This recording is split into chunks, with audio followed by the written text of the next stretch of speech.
The silence was the first true sign, but the unease had begun hours before in the village.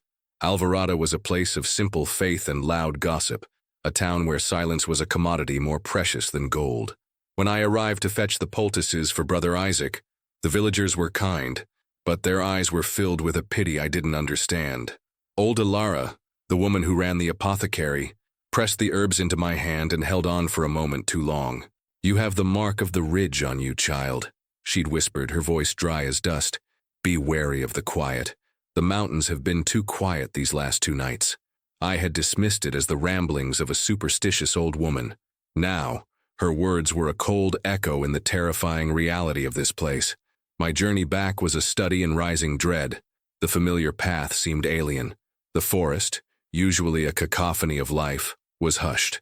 No birdsong, no rustle of unseen creatures in the undergrowth, just the plodding of my mule, Belchior, and the frantic thumping of my own heart. The very air seemed to grow thick and heavy as I ascended the Gloomwood Ridge. I told myself it was fatigue, the mountain air, anything but the truth my soul was screaming at me. The year was 1843, a time of iron and faith, of progress and superstition. But up here, in the forgotten spine of the world, time was a slow-moving river, and the old ways, the old fears, held fast. The main gate, a colossal structure of oak and iron, was slightly ajar. It was never left ajar. Never. Abbot Mendes was a man of discipline and order, a man whose adherence to routine was as constant as the northern star. The gates were barred at dusk and opened at dawn. No exceptions. A knot of ice formed in my stomach, cold and hard. I dismounted, leaving Belchior untethered. He wouldn't stray, he was too frightened, and pushed the heavy gate. It swung inward without a sound, its usually thunderous groan consumed by the oppressive quiet that radiated from the stones of the monastery itself. "Hello?" I called out. My voice sounded thin, alien, a tiny profanity in this cathedral of silence. It didn't echo. The stillness seemed to snatch the word from my lips, pulling it apart before it could travel more than a few feet. The main courtyard was unnervingly tidy, yet felt utterly abandoned. A wheelbarrow lay on its side, a trail of dirt spilling from it as if its user, Brother Samuel, had simply been erased from existence mid-task. I walked towards the chapel first, my sanctuary, its steeple a dark finger pointing at a bruised, starless sky. My boots made no sound on the cobblestones. Or perhaps they did, and I just couldn't hear them. The thought made my skin crawl with 1,000 tiny cold legs. The heavy oak doors of the chapel were open. Inside, rows of wooden pews sat empty, staring at an altar that seemed to hold its own shadows. A prayer book was open on the lectern, its pages ruffling in a phantom breeze that I could not feel. I felt a desperate, childish need to see a friendly face, to hear a familiar voice. "Brother Isaac?" I called, my voice a little louder, more insistent, cracking with a fear I could no longer deny. "Abbot Mendes, Brother Carvalho?" My mentor's name came last, the man who had saved me from the gutter, who had been a father to me. If anyone was safe, it would be him. Only the suffocating silence answered. I began a frantic search, my heart a frantic drum against my ribs. I checked the scriptorium, the dormitory, the small infirmary where I had left Brother Isaac resting. Each room was a perfect portrait of interrupted life. In the scriptorium, a quill lay beside an uncorked inkwell, a half-written sentence on the parchment, "Et in silencio, invenitur Deus," and in silence, "God is found." In the dormitory, a row of 72 neatly made cots lay empty, a rosary draped over one bedpost, a worn book of psalms on another. It was all so normal it was insane. In the infirmary, the bed was empty, the sheets cold. The small vial of potent mountain herbs I'd left for Brother Isaac was untouched on the bedside table. His cough had been so weak, he couldn't have gone far. A wave of nausea washed over me.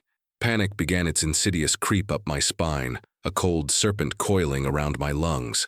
My mind scrambled for rational explanations, each one more ludicrous than the last. Had there been an emergency?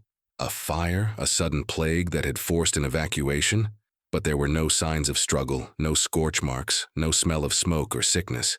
There was only absence, an impossible, perfect, and complete absence. My last stop was the refectory. The smell of stew, rich with herbs and root vegetables, reached me before I even got to the door. It was Brother Miguel's specialty, a thick, hearty concoction that was the highlight of our Spartan week. The scent was so normal, so comforting that for a fleeting, desperate moment, relief washed over me. It was all a mistake, a strange, silent joke, a test of my composure. They were all in there, waiting for me, ready to break into laughter at the look of stark terror on my face.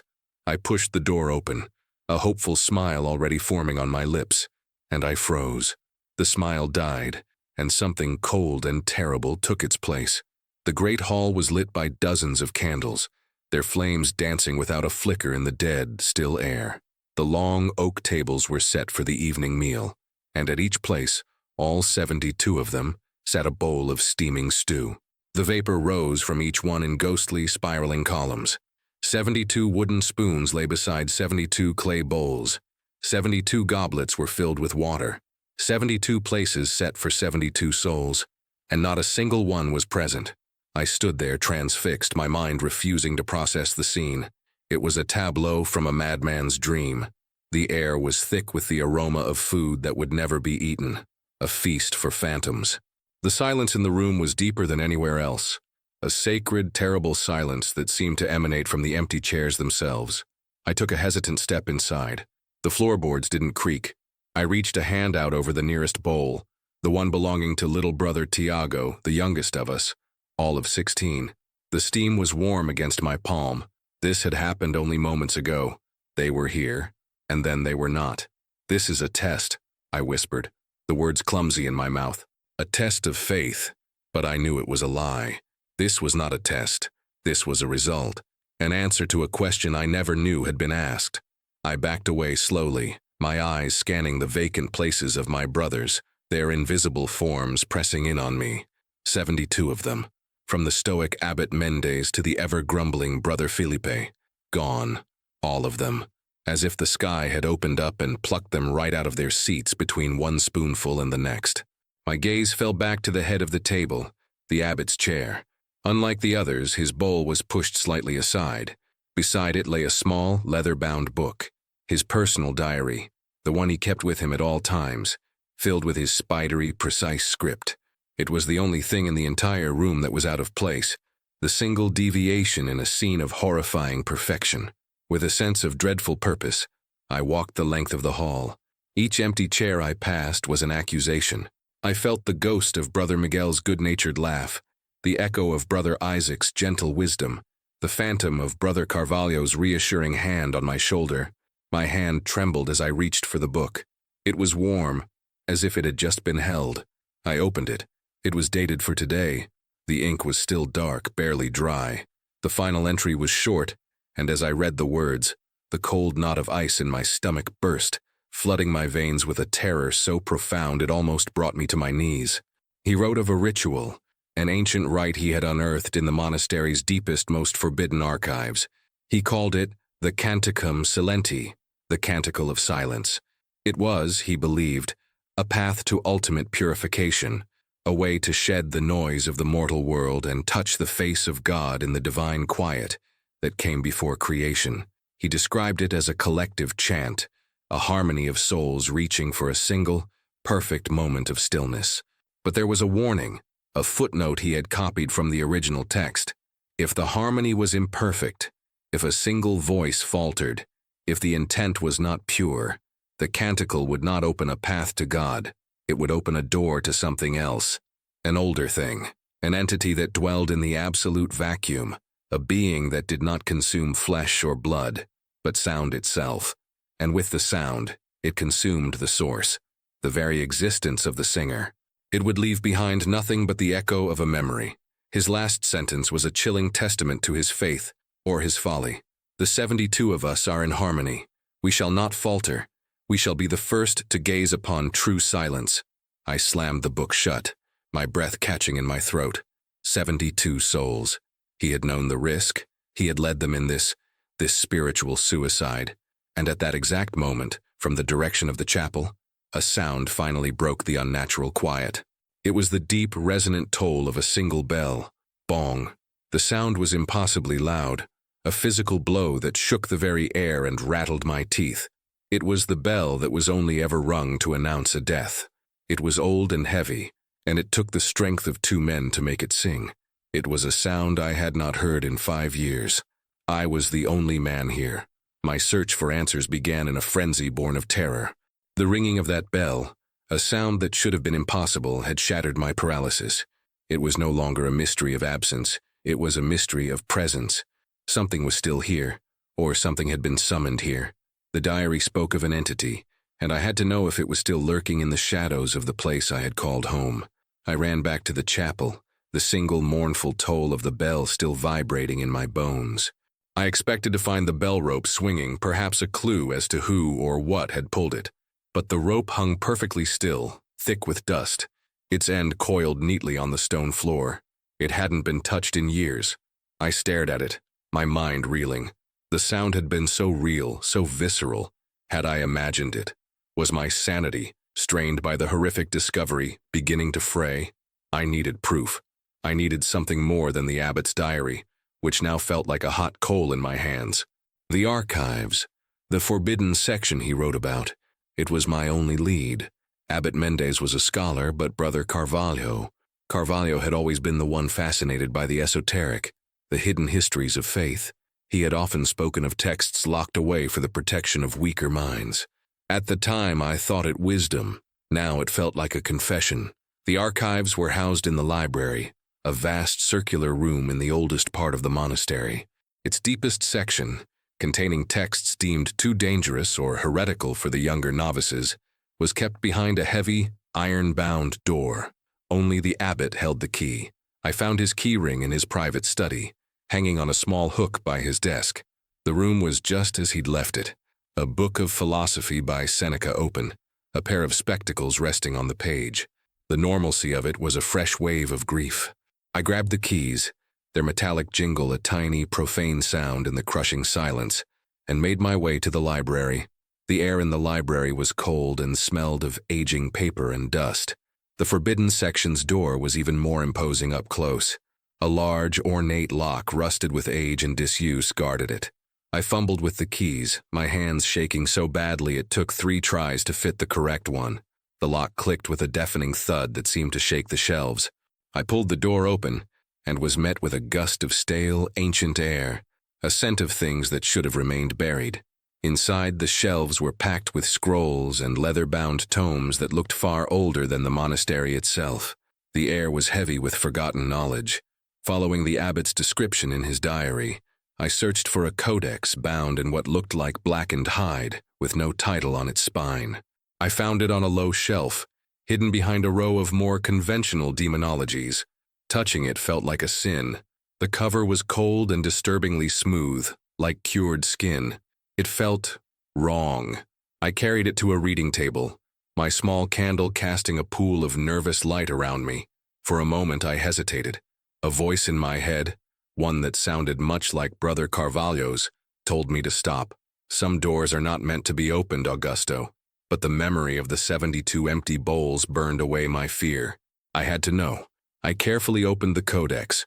The pages were not paper or parchment, but some thin, resilient material I couldn't identify, covered in a jagged, angular form of Latin I could barely decipher.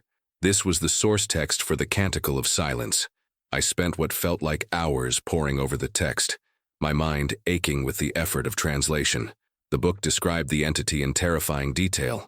It wasn't a demon in the biblical sense. It was more primal, a law of nature twisted into a form of consciousness. It was called the Sonus-Edo, the Sound Eater. The text said it was born from the silence between dying stars, and that it perceived our world, a world teeming with noise as an agonizing cacophony. The canticle was a lure. It created a perfect, inviting pocket of silence, a vacuum that the entity would rush to fill. And in filling it, it would consume the sources of the sound that had created the silence in the first place, pulling them into its own soundless dimension. It didn't just kill, it unmade. A horrifying thought occurred to me. I had been absent. My voice, my soul was not part of that harmony of 72. Did that mean I was safe? Or was I simply overlooked? A loose thread in a tapestry that had been violently torn from the loom.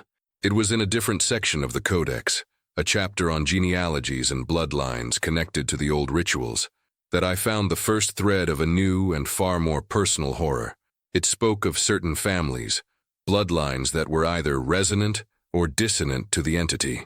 The resonant ones were more susceptible, their souls like perfectly tuned strings for the creature to pluck.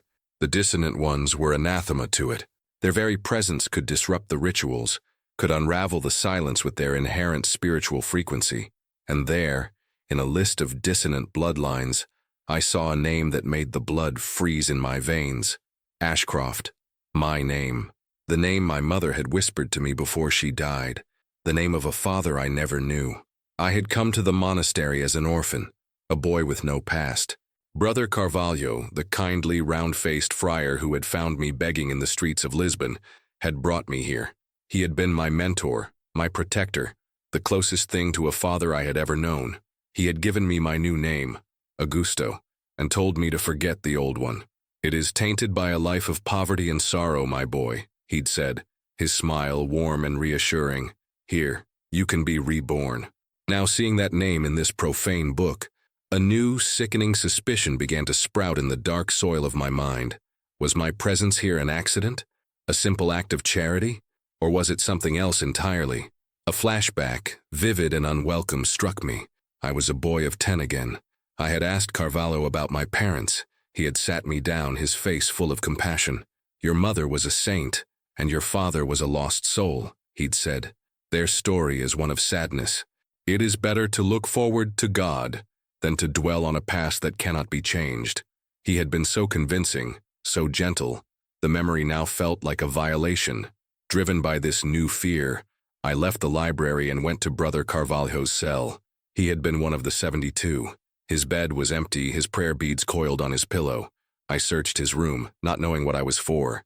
Under his mattress, tucked away in a loose fold of the sackcloth, my fingers brushed against a small, flat object. A wooden box, cleverly hidden. I pulled it out. It was not locked. Inside, nestled on a bed of faded velvet, were a bundle of letters tied with a black ribbon. They were old, the ink faded. The handwriting was my mother's.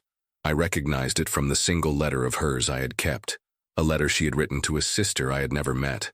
These were letters written to him, to Brother Carvalho. My hands trembled as I untied the ribbon. I read the first letter, then the second, then all of them. They were not the letters of a desperate woman seeking charity for her son.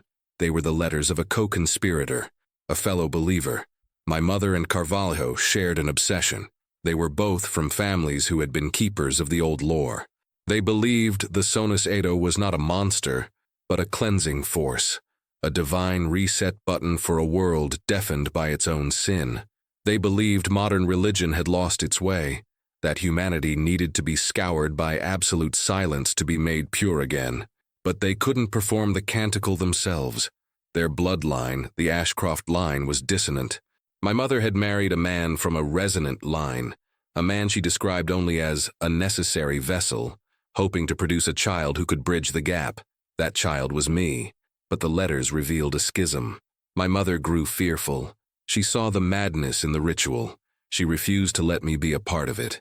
The last letter was a desperate plea to Carvalho, begging him to abandon their unholy project. It was dated a week before she died of a sudden violent fever that the doctors could never explain. And Carvalho's reply, a single, unsent draft, was tucked at the bottom of the bundle, its words a dagger in my heart. "He is not your son, Eleanor. He is an instrument, a key, a perfect paradox who can withstand the silence he is meant to unleash. You lack the vision to see it. If you will not give him to the cause, I will take him. The great work is more important than your sentiment." The world tilted on its axis. My entire life, my very identity, was a lie. I was not an orphan saved by a kind man. I was a tool, cultivated for a purpose I could barely comprehend. My mentor was a monster who had likely murdered my mother and stolen me for his insane crusade. He had brought me to this monastery, a place filled with resonant souls, and kept me here, his dissonant key, for some endgame I couldn't yet see. His kindness was a mask. His teachings were a slow poison. His every smile had been a lie. The discovery gave me a strange, cold clarity. A sense of purpose burned through my grief and terror. This was not just a tragedy I had stumbled upon. This was my inheritance. The letters gave me a direction, a sliver of false hope that I could understand, and perhaps undo what had been done. He called me a key. A key can lock, but it can also unlock. I felt a surge of adrenaline, of control. I knew the nature of the beast. I knew the history. I knew my own role. For the first time since I'd found the empty bowls, I felt a flicker of power. I would not be a victim. I would be the one to set this right. I walked back to my own cell, my mind racing with plans. I would study the codex, find a way to reverse the canonical, to use my dissonant nature to fight back. I felt a sense of resolve I had never known. I pushed open the door to my small room, the one place I still considered a sanctuary. I stepped inside, my eyes adjusting to the gloom. And then I saw it. And the fragile hope, the illusion of control, shattered into a million pieces. Carved into the wood on the inside of my door, fresh and deep, were a series of symbols. They were jagged, angular, and horrifyingly familiar. They were the symbols from the codex, the very runes that described the summoning of the Sound Eater, and they had been carved from the inside. The entity was not just in the monastery, it was in my room. It knew who I was, and it had been waiting for me. The sight of those symbols broke me. All the strength, the righteous anger, the sense of purpose I had felt moments before, it all evaporated, leaving behind a hollow, trembling shell. The threat was no longer an abstract entity confined to a book or a tragic event confined to the past. It was here. It was personal. It was a predator, and I was in its den. I backed out of the room slowly, my hand over my mouth to stifle a scream. A scream was a sound. A sound was an invitation. I pulled the door shut, my eyes fixed on the profane carvings, and ran. I didn't know where I was going, only that I couldn't stay there. I ended up back in the library, the one place that felt like a source of power, of knowledge. I barricaded the heavy door with a table, a foolish physical gesture against a metaphysical threat. For the next day, or two, I don't know. Time had become a meaningless, fluid concept.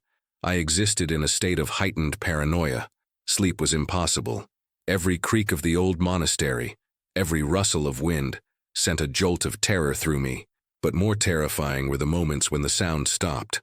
Pockets of absolute, unnatural silence would descend upon a room, a hallway. I would be reading, and suddenly the sound of my own breathing, the frantic beat of my heart, would vanish. I would be in a vacuum, a bubble of the entity's presence, and I would freeze, every muscle locked, until the sound of my own blood rushing in my ears slowly faded back in. It was toying with me, hunting me. I could feel its vast, silent consciousness pressing against the walls of the monastery and against the walls of my mind. During these episodes of silence, I would see things, flickering images at the edge of my vision, the faces of my brothers, their mouths open in silent screams. Brother Carvalho, his face not kind and round, but gaunt and cruel, a silent laugh echoing in my head. To survive, I buried myself in the forbidden books. I barely slept. I didn't eat. The untouched food in the refectory had long since rotted, the smell of decay now mingling with the scent of old paper and my own fear. I was fueled by nothing but terror and a desperate, obsessive need to find a counter-ritual, a way to fight back. I found it not in the main codex, but in a series of loose, frantic notes tucked within its pages, written by a long-dead monk who had clearly been wrestling with the same knowledge. He wrote that the Sonus-Edo could not be destroyed, for it was not truly alive. It was a fundamental force, but it could be repelled. He theorized that if the canticle of silence was a lure, a perfect vacuum, then the opposite must be true. A single, perfect sound, a prima nota or first note, could shatter the vacuum and drive the entity back to its own dimension. The monk described it as a note of pure creation, a sound that held the resonance of life itself. It wasn't about volume, but about intent and purity. It had to be produced by a human voice, one that stood in defiance of the silence. A dissonant voice. My voice. The notes ended there. There was no description of what the note was. No musical scale. No instructions. It had to be found. It had to be felt. A desperate gamble. I knew where I had to do it. The entity's power was strongest where the silence was most profound. The abbot had sought silence in the chapel, but there was a place even quieter, even more sacred and steeped in death, the ossuary. The ossuary was a small subterranean crypt beneath the chapel, where the bones of monks from centuries past were interred. Their skulls and femurs were arranged in intricate decorative patterns on the walls, a silent, grinning congregation. It was the heart of the monastery's silence, a place where the air itself felt heavy with stillness and the weight of the dead. It was the entity's throne room. Making my way there was a journey through my own personal hell. The pockets of silence grew more frequent, more prolonged. The whispers in my head became clearer, promises of peace, of release if I would just give in, stop fighting, and offer my voice to the quiet.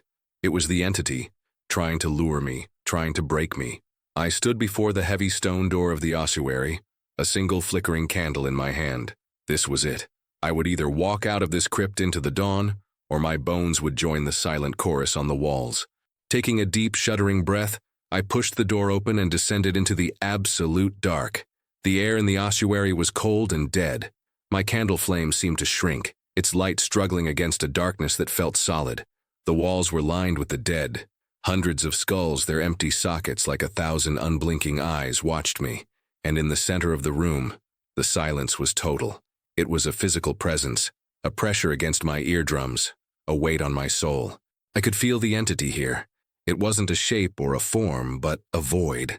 A hole in the fabric of reality that was centered in this room. I could feel it watching me, waiting. It knew why I was here. The air grew colder. The pressure intensified. I felt the sound of my own heartbeat begin to fade, the light from my candle dimming as the vacuum drank its energy. This was the moment. I had to find the first note. But how? What did life sound like? What was the opposite of this crushing void? I closed my eyes, trying to block out the sight of the leering skulls, the encroaching darkness. I thought of the world outside these walls, the sound of rain on a roof, the laughter of a child, the first cry of a newborn, the roar of the ocean, the rustle of leaves in a summer wind, the song of a bird at sunrise. These were the sounds of life, noisy, chaotic, imperfect, and beautiful. The entity pressed in, trying to scour these thoughts from my mind, to replace them with its perfect, clean, empty silence. I felt my consciousness start to fray, the memories fading. It showed me visions, my mother's face, contorted in anger, blaming me for her death. The 72 monks, their eyes accusing, pointing at me as the cause of their damnation. I was losing. In the depths of my despair, one memory fought its way to the surface. My mother. I saw her face not as the sick, dying woman she became, but as she was in my earliest memories, humming a simple, nameless lullaby as she rocked me to sleep. It wasn't a grand sound. It wasn't a symphony. It was small and warm, and filled with a love so fierce it was a defiance against the darkness of our world. That was it. That was the sound. Not a note of cosmic creation, but a note of human connection. A sound made not for God or for power, but for another person, an act of love. The silence was almost absolute now. My candle was just a pinprick of ember. I could feel the entity poised to consume me. I took what I knew would be my final breath if I failed. I opened my mouth, and pushing against the crushing pressure, I sang the first note of her lullaby. It was a weak, trembling sound, imperfect, frail, but it was real, and the effect was instantaneous. The silence didn't just break, it shattered. It was as if a pane of glass the size of the universe had been struck by a hammer. A wave of force, of pure sound, exploded from me. The entity recoiled with a silent, psychic scream that tore through my mind. The darkness in the room seemed to fold in on itself, collapsing into the void at the center of the room, which then snapped shut, winking out of existence like a dying star. The pressure vanished. The cold receded, and sound, glorious, painful, chaotic sound, rushed back in. The drip of water from the ceiling, the scuttling of a rat in the walls, the pounding of my own heart, loud as a war drum. I gasped, falling to my knees, the candle dropping from my nerveless fingers and extinguishing itself on the damp stone, plunging me into physical darkness. But it was a welcome darkness, a normal darkness. For the first time in days, it was empty. I survived. I had faced the void and filled it with a song. I had won, or so I thought. I made my way out of the ossuary, stumbling back into the main chapel, and was met with the first rays of dawn filtering through the stained glass windows. The monastery felt different. The oppressive, malevolent silence was gone, but it had not been replaced by the normal, peaceful quiet I remembered. It had been replaced by whispers. They were faint at first, like the rustling of dry leaves. As I walked through the empty halls, they grew clearer. They came from the walls, the floors, the very air itself. It was the sound of 72 voices all whispering at once. I could hear fragments of prayers, the murmur of the evening chant, Brother Isaac's dry cough, Brother Felipe's incessant grumbling, the abbot's clear, authoritative tone. They weren't ghosts in the traditional sense. They weren't spirits I could see or speak to. They were echoes of souls trapped in the final moments before the silence took them. My first note hadn't freed them. It had only broken their prison, allowing their last moments of sound to spill out and stain the monastery for eternity. They were not gone. They were here, trapped in a loop, forever repeating the night of the failed ritual. I had banished the entity, but I had created a new kind of hell, a place haunted not by silence, but by the ghost of sound. I walked in a daze back to the abbot's study, the whispers following me, a constant, tragic chorus. My eyes fell upon his desk, and my blood ran cold for the final time. There, sitting squarely in the center of the desk, was the small, leather-bound book I had taken from the refectory, the abbot's diary. I had left it in the library, on the reading table where I had studied the codex. I had never brought it here, and beside it, where it had not been before, was another, identical volume. It was closed, but I knew what it was. I had seen it in my search of my mentor's cell.